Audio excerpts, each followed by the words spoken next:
to Genesis chapter 13 this evening. Now, verse 1 is really the end of chapter 12. If they had actually put the chapter break where the end of the story went, it should have gone chapter 12 down through chapter 13 verse 1, and then chapter 13 should have picked up with verse 2. So verse 1 just says, so Abram went up from Egypt to the Negev, he and his wife and all that belonged to him, and Lot with him.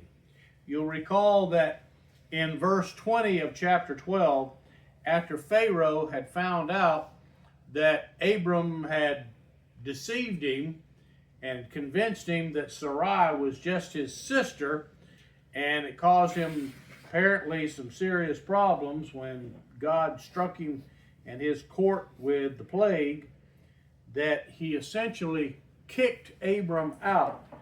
And as we mentioned on Wednesday, verse 20, when it says, and Pharaoh commanded his men concerning him, and they escorted him away with his wife and all that belonged to him, that Pharaoh sent what was probably an armed escort to take him to the border. And then, of course, in verse 19, he had essentially said, get out. And when it says, now then, here's your wife, take her and go. In the original Hebrew, that wasn't a request. He was basically saying, get out. So he sends him with this escort, and then in chapter 13, verse 1, it just winds that up saying that Abram left Egypt, went back to the south hill country. And for those who weren't here Wednesday, the Negev, some translations say the Negev with a capital N. Others just say the south. Negev is basically just the Hebrew word or the name for the south hill country. That's out in the wilderness on what is now that area down around the Dead Sea. But what's interesting, it says he kicked him out and he left, he and his wife and all that belonged to him. Which of course, now keep in mind, his wealth has increased considerably with the dowry that Pharaoh had given him for Sarai. And there's no indication anywhere that Pharaoh took any of that back. He just sent him away with what he brought with him and now what he's accumulated from Pharaoh, and says Lot with him. And apparently, as long as Lot stayed with him, Lot was profiting from this as well, because that sets up the whole conflict that we see here in chapter 13. So verse 2, it says, now Abram was very rich in livestock, in silver, and in gold. Now, I have a question. Go ahead.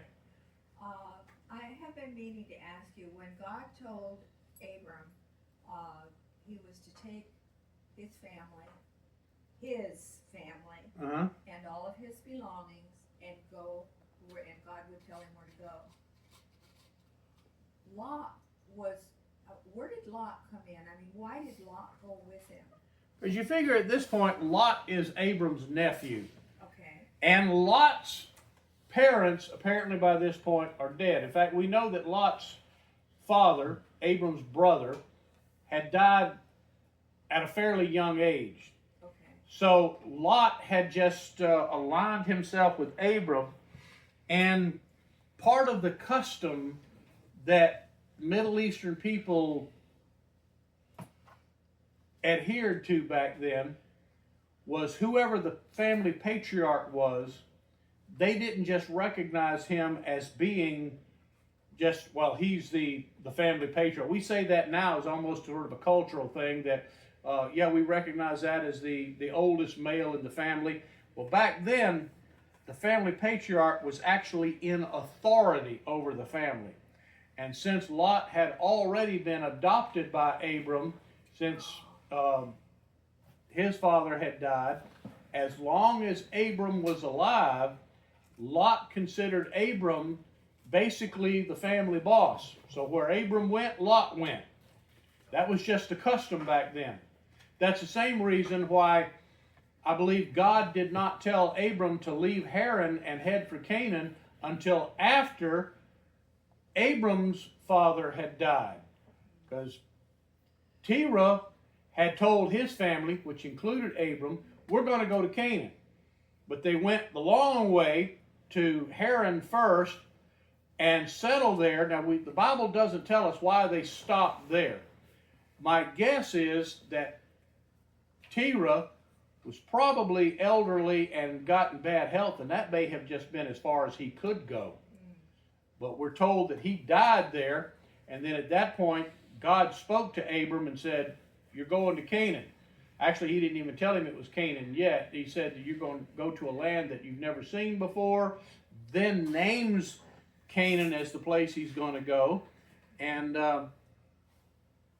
so at that point, Abram is now considered the family patriarch, and so Lot switches his allegiance to Abram and continues on with him. And Lot is not really free of that family obligation until we get down later in chapter 13 when he has Abram's blessing to depart and go out on his own. As long as they were in good graces with each other, Lot made no effort to separate from Abram until Abram initiated it. Okay. Because he's the family patriarch now. Okay. But the other thing we see in verse 2 is, notice it says he's rich in livestock, silver, and in gold. Now, we're only just a few generations down from the flood at this point. What does this tell you? If he's rich in silver and gold, and we're only a few hundred years after the flood by this point, what's that tell you about humanity at this point? They're industrious. They're already mining. They are. They already have, even though Noah and his kids were apparently carpenters or potentially shipbuilders, and then after the flood, we're told Noah took up farming. We have no indication that any of them had any expertise in metallurgy. And here, only a few generations later, we see that they've apparently developed the ability to refine silver and gold. So, my point in that is all of these stories you see in, archaeology and, secular writings that try to paint humanity as being these, ignorant cavemen, don't believe it. Humanity apparently got industrious very quickly. So they've developed metallurgy already, and the fact that he's rich in livestock also tells us that they've developed husbandry as an occupation. And yes, at this point, Abram's kind of gotten himself pretty rich. Verse 3 says he went on his journeys from the Negev as far as Bethel, to the place where his tent had been in the beginning between Bethel and Ai. So he went through the south country, continues northward, because you recall Bethel is actually several miles north of there. Bethel is actually in what today is northern Israel. So when you're figuring that if he had several hundred head of livestock, plus who knows how many servants, cattlemen, and we can only guess what they might have been driving those cattle with. We don't know if they were on camels or if they developed domesticated horses by then. No way of knowing. It doesn't tell us. Although, again, if they're smart enough to have developed metallurgy, I wouldn't be surprised if they've also domesticated horses by that point. Because one thing we do know about camels, if you're trying to round up cattle on a camel, good luck. Didn't they were already using horses for war, so it would have been the same concept of controlling the animal. Well, the other thing I was getting at here in all this, and trying to get this many cattle from the south country there at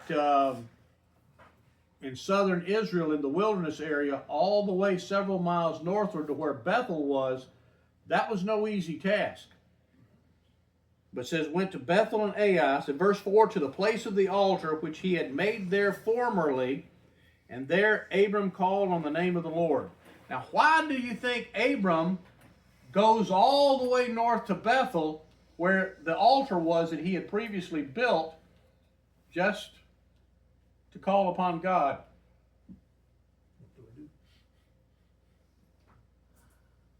I don't know if he was thinking that maybe God is a little restricted in this area. They're still very ignorant at this point as to God's nature. And there's still this belief among a lot of the people, as Bruce just mentioned, that most of these gods, and notice, even though God later revealed himself as the only God, even in the Ten Commandments, I don't know if any of you have ever noticed this or not, but God did not even reveal himself as the only God, even to the early Israelites, because in the Ten Commandments, what does it tell us right there at the very beginning? Thou shalt have no other gods No before other me. God before me. God did not tell the Israelites, I am the only God. He said, you won't have any other gods before me. It's several generations later that God begins to reveal himself and say, by the way, there are no other gods. I am the only God. Well, take that several hundred years, probably about 600 years before the Exodus to the time of Abraham. Abraham's understanding of who God is and what God is may have been very limited at this point. This is the last place God talked to him, though, too, really. Last place God talked to him. So he knows God is there. So he probably at this point, he wants to hear from God, wants to worship God, because God's now made him rich. So he takes his whole entourage north to where that altar was, and there calls upon God. I'm sure probably asking God to speak to him. It's like, what do I do now? Where do you want me to go? It also seems to start the whole process that seems to carry on throughout all of the Old Testament with their belief that the only place they can call on God is from the altar. Mm-hmm. We have to try to keep in mind when you're probably looking at that and wondering, why did they do that? Keep in mind, we know a whole lot more about the nature of God than they did. Even though they Abraham has physically spoken to God, but that doesn't mean God actually sat down with Abraham and said, Abraham, let me tell you about myself. We see no indication that he did that at this point. Probably not till the ark did they even think that he was always with them. Mm-hmm. Yeah, even in the time after the Exodus, during the period of the Judges, when the Jews went to war with the Philistines, they thought that somehow if they could get the ark and take the ark with them, that God would somehow miraculously be there. They'd be carrying their God with them. They're carrying their God with them because they did not realize God was not limited by that. In fact, their mistake cost them. Verse 5, it says, now Lot, who went with Abram, also had flocks and herds and tents. Interesting that the writer of Genesis, Moses, sums up Lot's riches in that one little sentence. He just said, well, Lot was rich too. And the land could not sustain them while dwelling together, for their possessions were so great that they were not able to remain together. Well, it doesn't tell us that at this particular point, but we know that even though Abraham had gone all the way north to where Bethel was, to where that altar was, apparently called upon God, it doesn't tell us this, but now we can assume that he has now turned and come back south. How do we know this? He's back in the south country. Anybody want to take a wild guess how we would know this? The first verse in my Bible, 13, it says, then Abram went out from Egypt, he and his wife and all that he had, and Lot with him. And then it said to the south. Yeah, but if you continue reading, it says right after that in verse 3, that he continued on and went as far as Bethel. Yeah. But where's Bethel? Bethel's in the north of Israel. Okay. So he's gone through the south country, all the way north to where Bethel is. Okay. Verse 4 tells us that he went there to where the altar was, calls upon God, and then in verse 6, now it tells us that their possessions are so great that they can't live together anymore. But the question is, and I'm telling you up front, I'm kind of giving you a hint here. We've kind of skipped forward, but the point I'm getting at here is we can assume at this point that Abraham and Lot have now traveled from Bethel back to the south. My question is, can you figure out, without jumping ahead, how do we know that verse 6, they have in fact traveled back to the south? Does anybody want to take a wild guess? Are there no grazing lands in the north? Yeah. Actually, the grazing lands are better in the north. That's what I was thinking, because the south is where the desert is. But now, so why would all they right. go back to the desert to graze their cattle? Probably because you remember early on we're told the Canaanite was living there. And if they'd have gone north and stayed there, now they're in competition with the pagan inhabitants of the land who already have that good grazing land. And they're rich, got all of this cattle, so they go back to the south to get away from those Canaanites. Now, how do we know they've gone back to the Negev, back to the south country? Because, and again, I'll read it when we get that far. When Abram calls Lot over and says, we've got to separate, what was the thing that Lot looked at and said, I'm going that way? Sodom and Gomorrah. Yeah. And guess where Sodom and Gomorrah are? On the south end of where now the Dead Sea is. Several miles back to the south. That's how we know at this point he's gone back to the south. The answer as to why would they have done that when, yes, the grazing land was better in the north is because of those Canaanites. God has told him, get away from those people. But they also separated because they had strife going in the camp, right? Well, that's why Abram and Lot separated. Right. The question is, why would they have left the north and gone back to the south? They're getting away from those Canaanites. Okay. And parasites. And those parasites. Those Canaanites and parasites.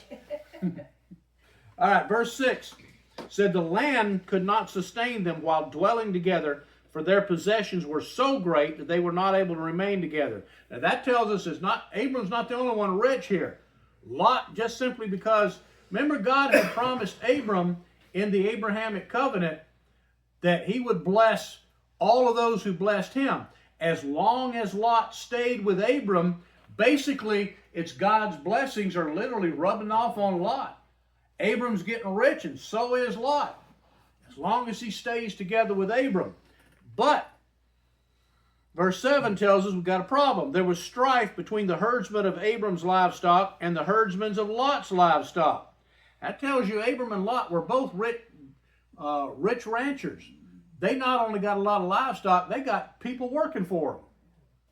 It said, now the Canaanite and the Perizzite, or the Canaanite and the Parasite, were dwelling then in the land. Then Abram said to Lot, please let there be no strife between you and me, nor between my herdsmen and your herdsmen, for we're brothers. Of course, now literally, Lot was his nephew, but brothers in the sense that we're family men. We're family here. We don't want there to be any strife between us because, we're family. So it says, verse 9, is not the whole land before you? Please separate from me. If to the left, then I will go to the right, or if to the right, then I will go to the left. Now notice Abram words this in such a way, he doesn't say get out like Pharaoh did to Abram. He just says we just need to separate because we just got too much stuff here. And he gave Lot the choice. And gave Lot the choice. Now, this in a sense shows that Abram was a man of faith because God had already told Abram that I'm going to give you, your descendants, all of this land. And yet instead of saying to Lot, well, God's already promised all this to me, so this is all my land. You're going to have to go somewhere else. He tells Lot, says, the choice is yours. He leaves it to Lot, says, I'll take whatever you choose not to. So in a sense, Abram is trusting that God's in control. God will make the decision one way or the other. Tells Lot to take whichever way you want. You go to the right, I'll go to the left. Well, now, at that point, if indeed, as we suspect, they had gone back to the Southland, they would have been at this point probably somewhere on the west side of the Jordan River. Now, before I continue with that, because I know you're probably going to be visualizing this, the Dead Sea at that point did not exist to the extent that it does today. Because why is the Dead Sea even there today? Because it's a dead end of the river. Yeah, and it is literally the lowest point on the surface of the earth. Water comes in, and the only way the water can go out is to evaporate. So the Jordan River flows into a dead end at the Dead Sea. Now, if this is only a few hundred years after the flood, it's safe to say the Dead Sea probably was nowhere. What's that? Wasn't dead yet. Well, it might not have only been dead yet, but it was nowhere near as big as it would be today. In fact, if anything, the Dead Sea, what we now today call the Dead Sea, right, first off, may not have been dead yet, but it would a small lake. Would have been probably a lake that the Jordan River was flowing into. So as they're standing there on the west side of the Jordan River, or somewhere in those confines, the west side of the lake, to the west of them would have been the mountains, to the east of them would have been the plains, and past that the desert. And those plains, of course, were Sodom and Gomorrah, and there were actually two other cities of the plains that were there. We always think of Sodom and Gomorrah, but we know there were at least two other cities there, because that's where Lot and his two daughters escaped to when they got ran out of Sodom. Now, the land at that point, because it's only a few hundred years after the flood, and you don't have this constant flow into the Dead Sea Valley that we see today, because of course now we're looking at 3,000 years later, that land was nowhere near as salt-ridden as it is today. It would have been fairly fertile ground. So imagine that as you're thinking about this. They're probably standing in the hill country with the mountains to their back and looking downhill at the plain where Sodom, Gomorrah, and those other two cities are. And Abram tells Lot, says, take your pick. Which way do you want to go? Lot chooses to go east. Now, the reason that's important, every single time people have left the presence of God, which direction did they go? East. They went east. Lot chooses east, and Abram chooses, I'm going this way to the mountains. Now, we won't finish this whole thing up, but let's try to get maybe down to verse 14, and then we'll call it quits for tonight. Verse 10, and Lot lifted up his eyes and saw all the valley of the Jordan. Well, that tells us they were at least north of where the Dead Sea is now. That it was well watered everywhere. This was before the Lord destroyed Sodom and Gomorrah, like the garden of the Lord, like the land of Egypt as you go to Zoar. In other words, he's just saying that at this point, Sodom and Gomorrah still existed.